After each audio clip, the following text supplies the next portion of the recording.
afternoon, ladies and gentlemen, and welcome back to the Global Outlook track on day 2 of the Warsaw Security Forum. My name is Terry Martin. If you didn't catch that this morning, if you weren't around, we've had a remarkable morning already. The motto of this year's forum, as you know, is "Divided we fall." Well, after a day and a half of discussions here, I don't get the impression that any of you, anyone among us, is about to fall. We are still standing very much together. But we still have a lot to talk about. And this afternoon on the stage, we're going to be exploring how forces are shaping Europe's place in the world. It is changing. There's a lot going on. Much as it is in flux, and we're going to get into some of that today. We have 4 panel discussions and 2 one-on-one conversations over the course of the afternoon here. That will carry us through to 5:30, after which we're going to have a very interesting reception hosted by our partner country this year, France, so we can look forward to that. So we're going to begin with a very timely, very important conversation that's something that I'm a news journalist, by the way, so this is something I talk about all the time. It's called From Kyiv to Washington, Assessing the War, the West's Response, and What Comes Next. Please welcome your moderator for this conversation, Katarzyna Pizarska, chair of the Warsaw Security Forum, needs no introduction, together with her guest, Lieutenant General Keith Kellogg, U.S. Presidential Envoy for Ukraine.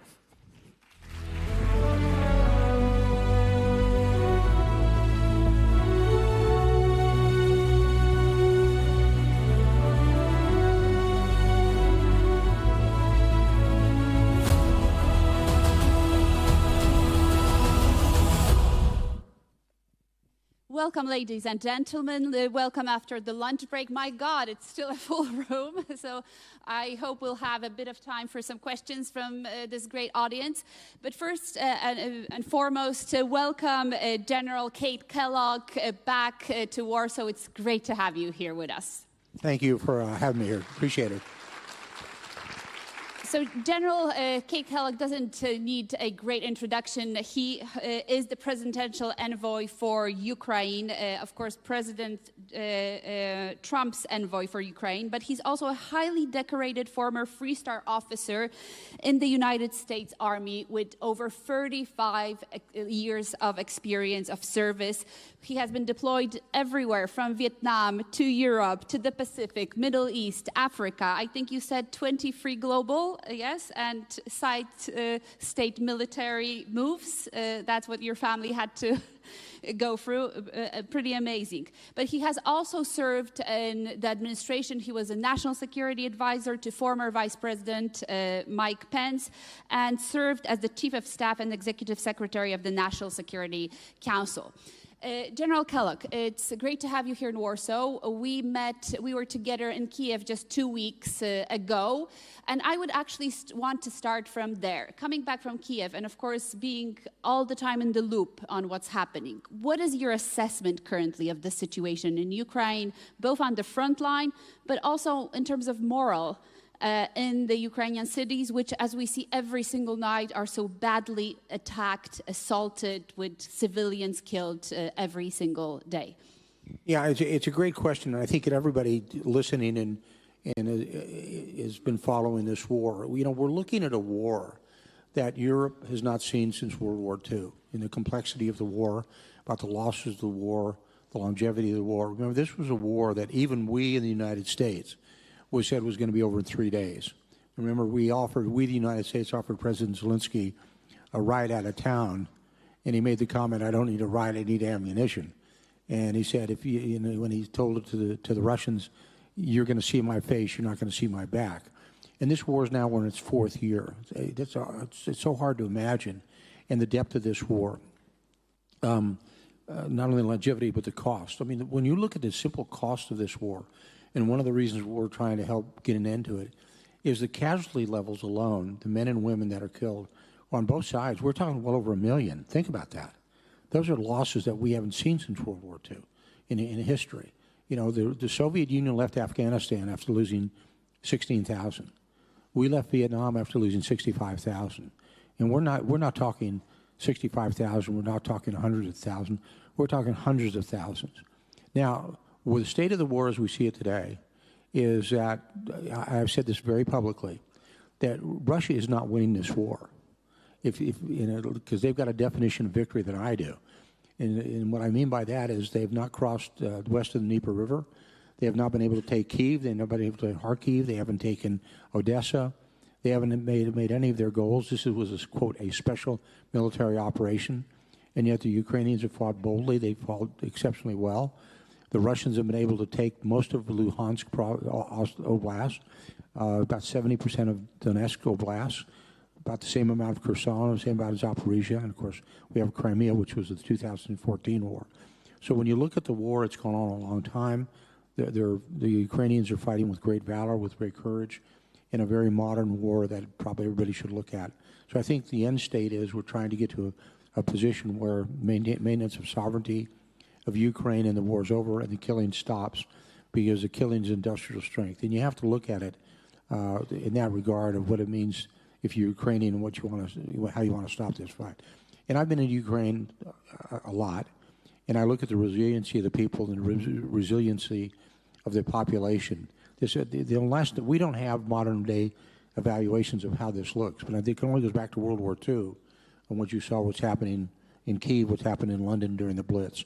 So I think the Ukrainians have been incredibly indomitable in what they're doing, and I have, once we Ukrainians are on board to get to either ceasefire or permanent peace, and we're just pushing back on the Russians now for Putin to make that call. So it's a long answer, short question. It may sound simplistic to you, but bottom line, it's a major war that needs to be brought to a close. Thank you, General. You've been in the White House for the last few months when discussions were taking place about a possible peace deal between Ukraine and Russia.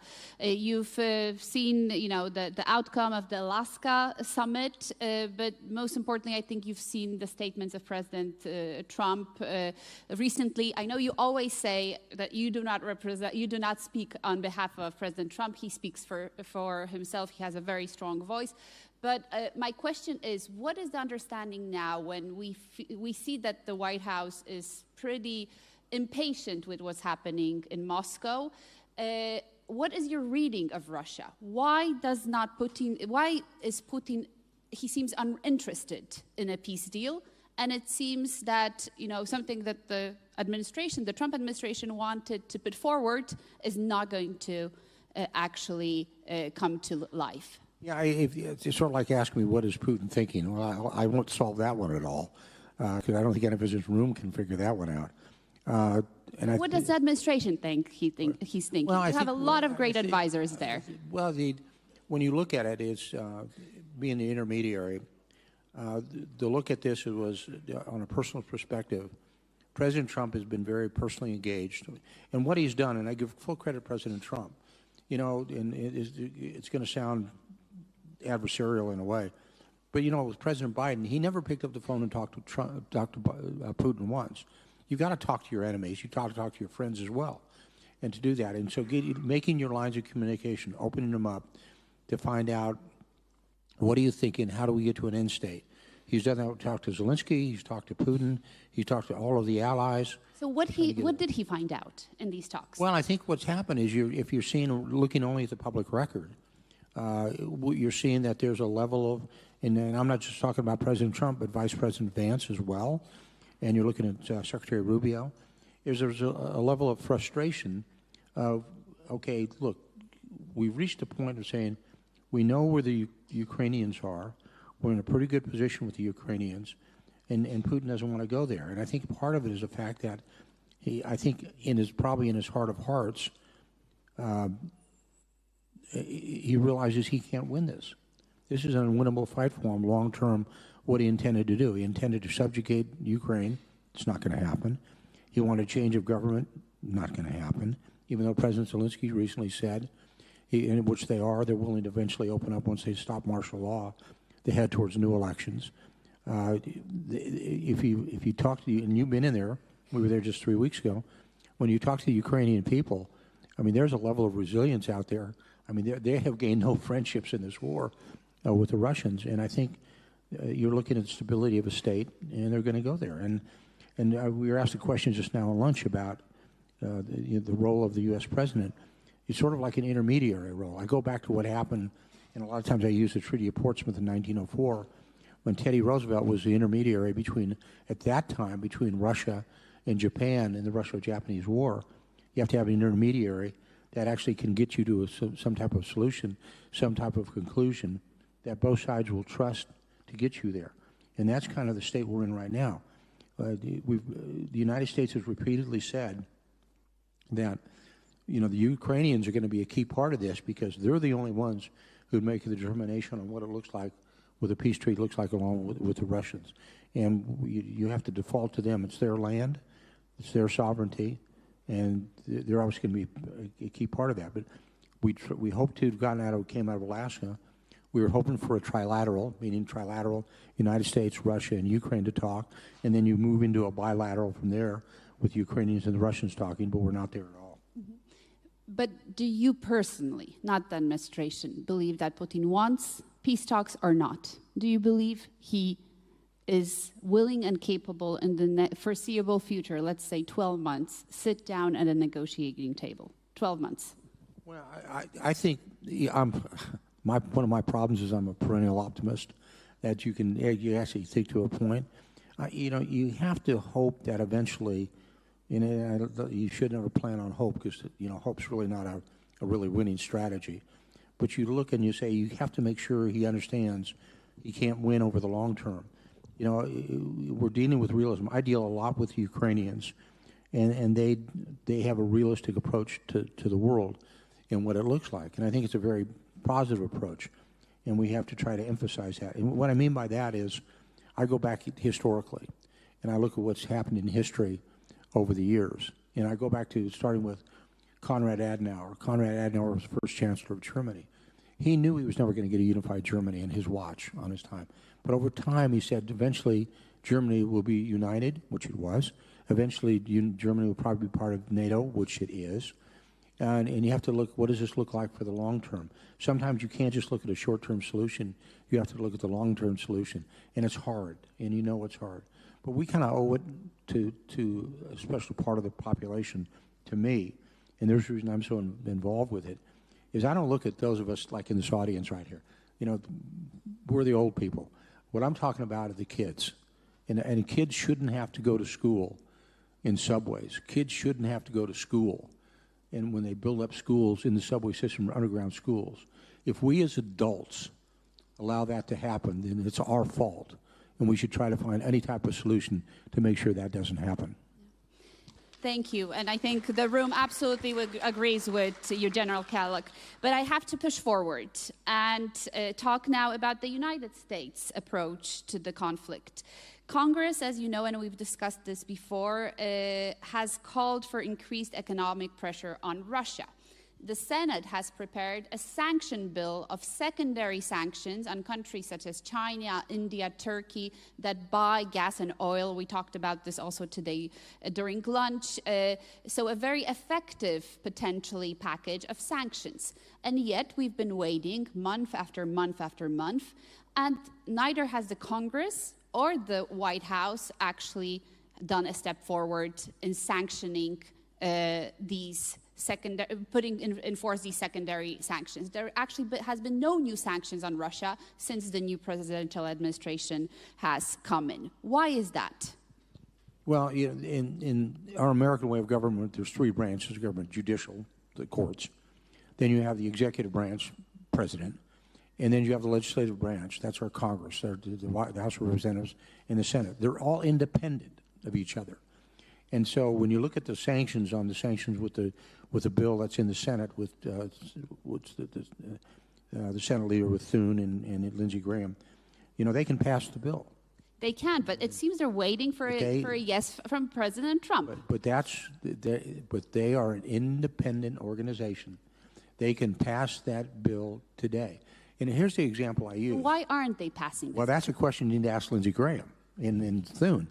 But I mean, this goes back to what the best thing I could say is, there's a really good example of this, and I use it as a parallel so you have an understanding of it. Years ago, the Congress passed a bill called the Jerusalem Act. And that bill stated that the United States of America would move their embassy in Israel from Tel Aviv to Jerusalem. But it gave the president a waiver authority, 6-month waiver. It was waived 37 times. 37 times. But he had the authority to do it. President Trump came in, told Rex Tillerson, our Secretary of State, I'll give you one waiver. He gave him one waiver. That was the 37th. The next time, no waiver, we moved it.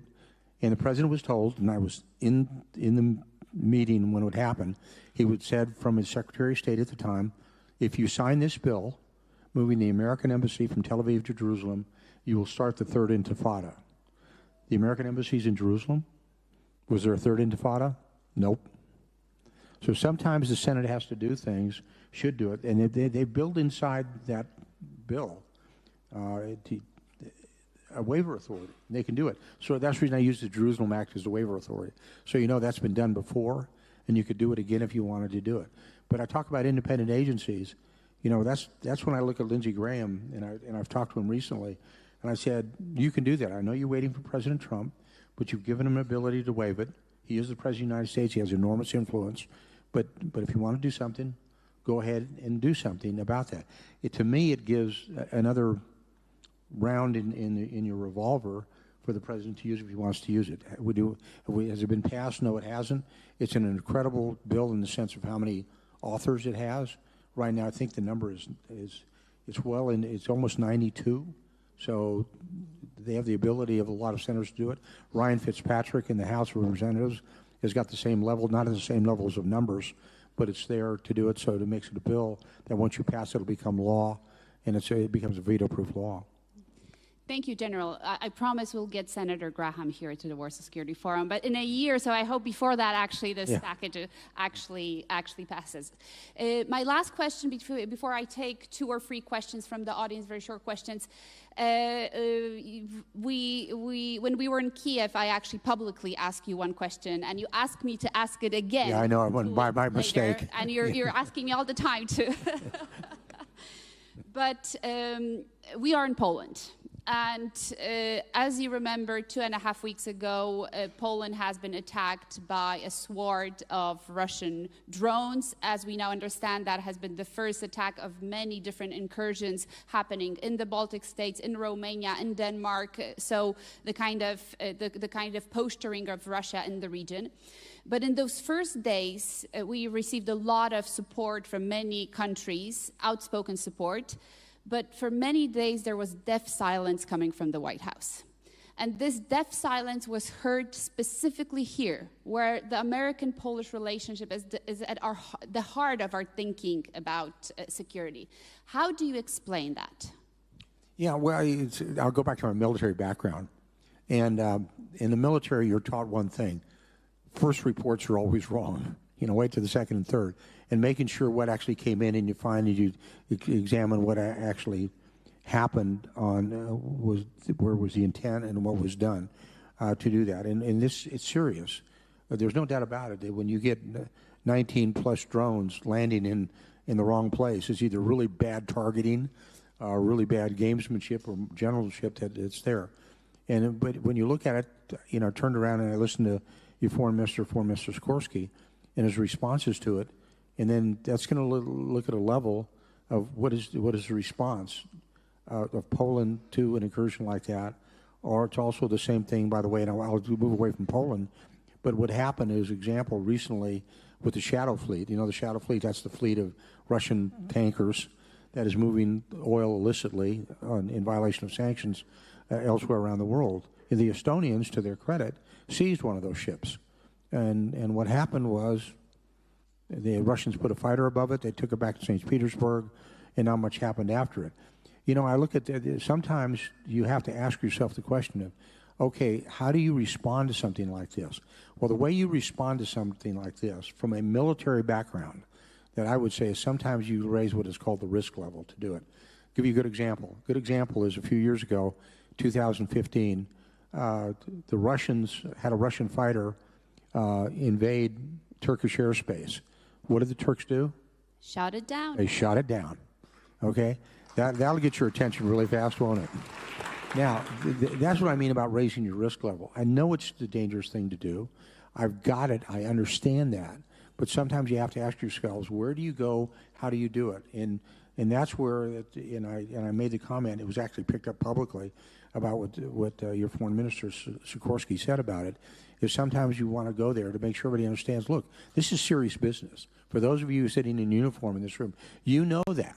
You know how serious it is. But sometimes you've all been trained that sometimes you have to raise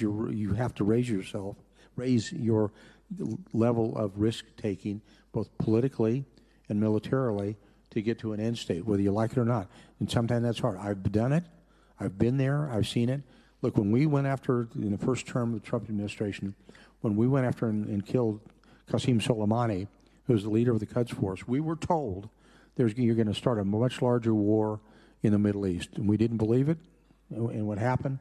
We killed the Quds Force leader, and things actually quieted down. So that's something. It's complicated. Anybody who's been involved in diplomacy or national security understands it. There's never a clean answer. There's never an honest answer, honest in the sense of it makes it nothing black and white. I've never seen a black and white, for the most part, the discussion in any time anything's political like that. So it goes back, closing the circle on that, what you said about what happened with the drones coming into Poland over a period of several hours. The question is, what does it look like? What are the implications of it? What do you do? What is the state? And by the way, it's your land. So where do you go in protecting Poland? So the Russians have been warned, I think, in that sense. Yes, they have. Thank you very much. I think we can take 2 or 3 questions. I'll start with General Błazeusz here on the left. And then we'll take, I think, Arik, you've raised your hand many times. I haven't given you an opportunity, so please. And if we manage, of course, because we need to have more women voices in the discussion, we'll take maybe very quickly 3 questions. General, I know you're brief, but 30 seconds, please. Thank you. Two-folded question, General. We have established a lot of red lines and so-called caveats since the beginning of the war. We passed most of them. What's the next red line or caveat with regard to supporting Ukraine that you think we will cross eventually? And part of it is what we can do to improve the regime of controlling the movement of microchips to Russia, because our microchips from the West are still making it to Russia. Thank you. Thank you. Could we ask the microphone next, if you can hand it to the lady? Maybe let's start with the lady and then Darek. Yes. Here, in front of me. Yeah, please. And please introduce yourself. Miroslava Petsa, BBC News Ukrainian. I have a question about... You have to speak up.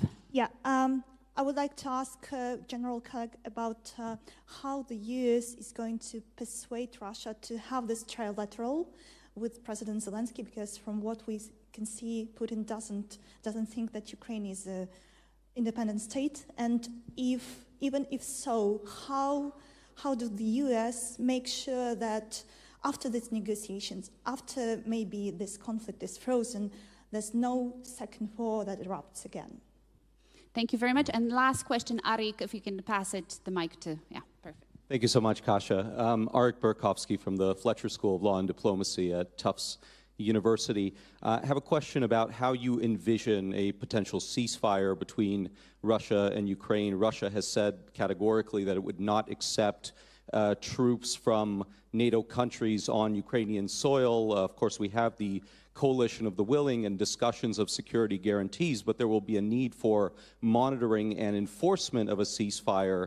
Have there been discussions about third-party participation or UN peacekeepers? I'd like to know your thoughts on that. So let's combine these 2 questions. Thank you very much.